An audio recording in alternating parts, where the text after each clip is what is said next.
Hey hello everyone, welcome to Ishani's blog. আজ চলে গিয়েছিলাম শিলিগুড়ির প্রণামী মন্দিরে, যেটা রয়েছে পাঞ্জাবি পাড়াতে। কম বেশি সবাই জানো এবং আসছো, কিন্তু আমারই যাওয়া হয়নি। আজ যাব কাল যাব করতে করতে আজ ফাইনালি চলে এলাম প্রণামী মন্দিরে।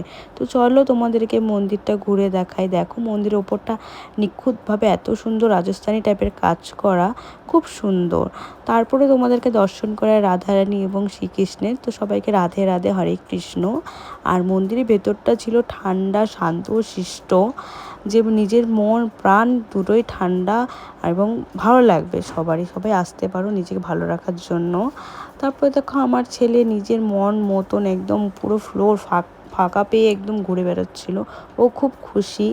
এরপর আমরা চলে যাচ্ছি গুরুজির কাছে তিলক পড়তে, টিকা লাগাতে। আমার ছেলে তো প্রথমে ভয় পাচ্ছিল, কারণ কি নতুন জায়গা চিনে না। ওনার কাছ থেকে টিকা পড়তে, পরে উনি বলার পরে ও টিকা পরে নিল। এরপর আমি পরবো, তারপরে আমার মাসিও পরে নেবে। এক এক করতে করতে আমরা তিনজনেই টিকা লাগিয়ে নিব। এই যে এটা হলো আমার ছোট মাসি। এরপর গুরুজির দেওয়া চরণামৃত খাবো, মাসিও খাবে, আমি ছেলেকেও খাইয়ে দিলাম। এরপর ওখান থেকে উনি দিবে প্রসাদ, ওটাও আমি ছেলেকে খাইয়ে নিজে খেয়ে মাসিও খেয়ে নিল। তারপর আমরা বেরিয়ে যাবো মন্দিরের বাইরেটা ঘুরতে। আর মন্দিরের বাইরেটা ছিল খুব সুন্দর। সবাই মন্দিরের চারিপাশে পরিক্রমা করে। কেউ এখানে ভিডিও রিলস করতে আসছে, এখানে কেউ বাচ্চা নিয়ে খেলতে আসছে, কেউ বসে আছে, ওদিকে ক্লাস হচ্ছে। তো এরপরে আমিও একটু ভিডিও ফটোস করে নিলাম।